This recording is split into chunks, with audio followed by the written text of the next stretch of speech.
আমার তেল নেওয়া শেষ। তো আমার কাঁধে যে আমি ড্রোনটা নিয়ে বের হয়েছিলাম, তো একটা জায়গা খুবই ভালো লাগলো। এই জায়গাটা আমি চাইলাম যে আর কি এই জায়গাটা আমি একটু ভিডিও করে রাখি।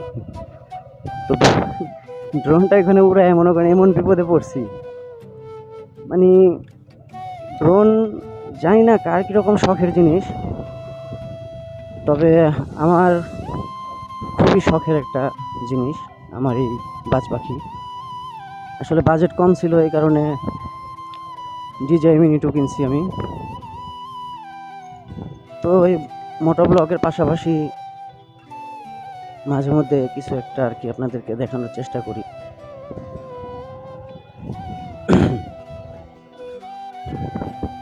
আর ড্রোন ভিডিও দেখতে কার না ভালো লাগে। তা আমি ভাবলাম যে ব্লগের পাশাপাশি মানে মোটো ব্লগের পাশাপাশি যদি আপনাদেরকে একটু প্রকৃতির সৌন্দর্যটা একভাবে তুলে ধরতে পারি, তো সেই ক্ষেত্রে অনেক ভালো হয়।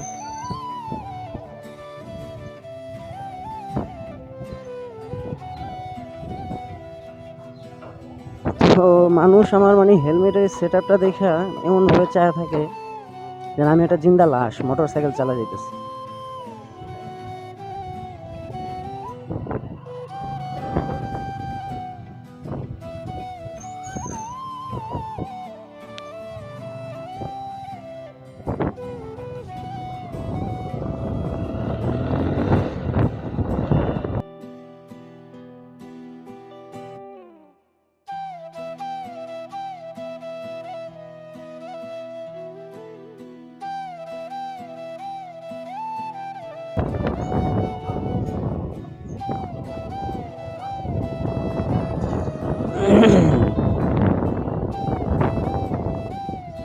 তো আমি মূলত মোটো ব্লগ করি কি দেয়া করি, আমার সেট আপটা কি ভাই, অল্প বাজেটের সেট আপ। হেলমেট আগের ছিল, দারাজ থেকে অর্ডার করছি আপনার মোবাইল মাউন্ট, যে হেলমেটে লাগায় যে ভিডিওটা করে জিনিসটা নিয়ে। আমার একটা ফোন ছিল, বলতে পারেন যে ফোনটার দাম আছে মোটামুটি ওই বাজার 40,000 টাকাতে নিয়েছিলাম, ভিভো V23 5G। তো এটা দিয়ে আমি মূলত মোটো ব্লগের যে ভিডিওগুলো আছে সেগুলো করি।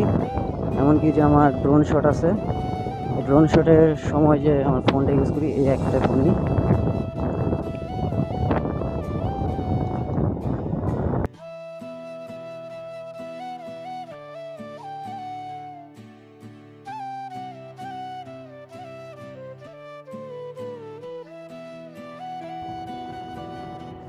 তো বলতেছিলাম যে এলাকা গরম, ইলেকশন চলতেছে, প্রার্থী বাড়ি বাড়ি আসতেছে, ভোট চাইতেছে, অনেকে অনেক কথা বলতেছে। আসলে কথা তো অনেকেই দেয়, কিন্তু কথা রাখতে পারে, এটা হচ্ছে বড় কথা। তো আমার ভোট আমি দেবো, যাকে খুশি তাকে দেবো। ভোট দেয়া একান্তই আমার অধিকার, একটি ভোটও যাতে নষ্ট না হয়, সবাই বিবেচনা করে ভোট দেবে।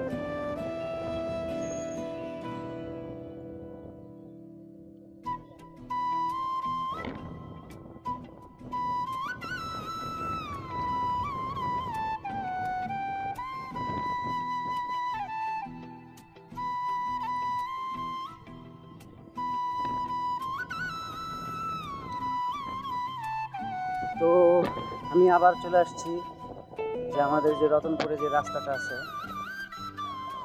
এই রাস্তাটা দিয়ে এখন আমি একটু মানে আর একটু সময় নেবো আর কি বাসায় যাওয়ার জন্য, এখনই যাব না।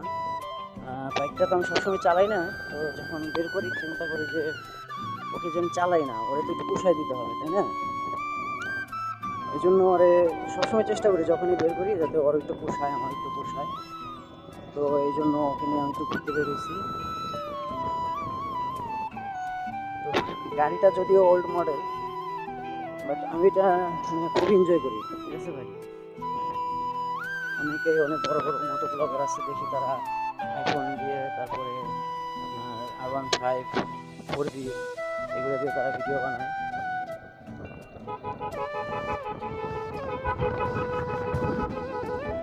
তো আমি সবসময় চেষ্টা করি যে ছোট থেকে আর কি বড় হইতে চাই। এক ফলে তার কেউ বড় হইতে পারে না, ছোট থেকে সবার বড় হইতে হয়, মাঝে সময়টুকু পরিশ্রম করতে হয়। আর এটা আপনারাও জানেন যে কষ্ট না করলে কেষ্ট মেলে না। কষ্ট আপনাকে একটু করতে হবে, মাস্ট।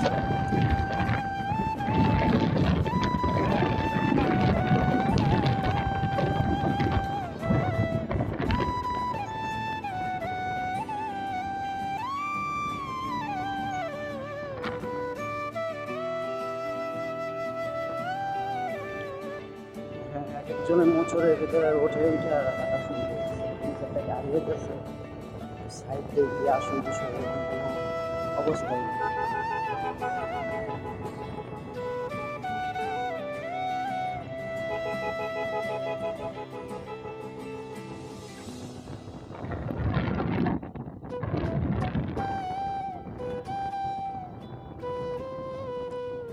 তো আজকে আবার ট্রেনটা ভাগে পাইছি।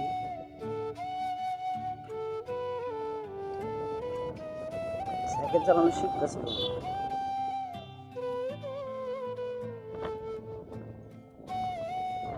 কি কমু ভাই, এই দিকের যে এমন অবস্থা, ঠিক আছে, দেখতেই পারতেছিলেন ছাগল ছাড়া দিছে, আমি মেরা দিলে আমার গাড়িটাই রেখে দেবে, ঠিক আছে।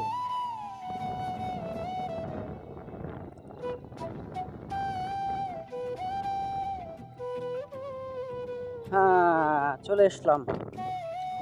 কই আছি আমি, কই? রতনপুর, আমাদের ঐতিহ্যবাহী রতনপুর রেল স্টেশন।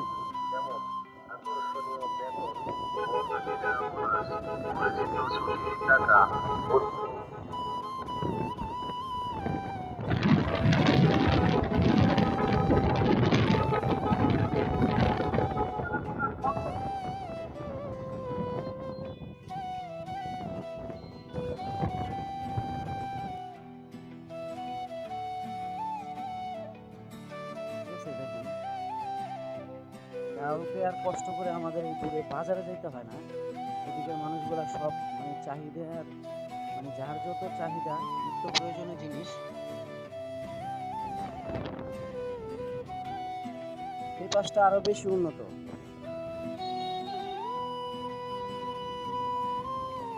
আমার আবার ঘুমে ঘুমে চালাতে ভালো লাগে, বুঝছেন? ঘুম তো ঘুম, বুঝলেন না? মানে অটোর পিছনে পিছনে আমার মাইলেজ গুনতে হচ্ছে।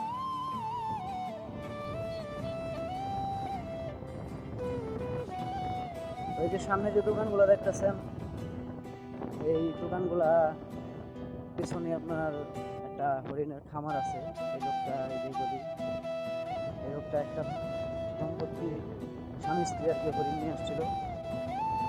তো সেই হরিণ থেকে বংশ বিস্তার হতে হতে এখন তার ইনশাল্লাহ একটা অনেক বড় হরিণের খামার হয়েছে। উনি মাঝে মধ্যে এখানে অনেক সময় দেখি শোনা যায় যে উনি হরিণ জবাই করে। স্টার্টটা বন্ধ হয়ে গেছিল, পুনরায় আবার স্টার্ট হচ্ছে। আমার আবার ভাই গাড়িটা সেলফ নাই, বুঝছেন? এই হচ্ছে সমস্যা, গাড়িটা সেলফ নাই। তো ওই যে বললাম, ছোট থেকে আস্তে আস্তে বড় হতে হয়। আপনাদের ভালোবাসা নিয়ে ইনশাল্লাহ একদিন আমি আস্তে আস্তে অনেক বড় হবো। তখন যদি আল্লাহ আমার ক্ষমতা দেয়, আমি গাড়িটা চেঞ্জ করবো। আপাতত এটা আমার শখের গাড়ি। আর যদিও কখনো গাড়ি কেনার টাকা হয় বা আল্লাহ সামর্থ্য দেয়, গাড়িটা বিক্রি করবো না, গাড়িটা আমি রেখে দিব। এই গাড়িটা ভাই মাস্ট একটা গাড়ি, ঠিক আছে।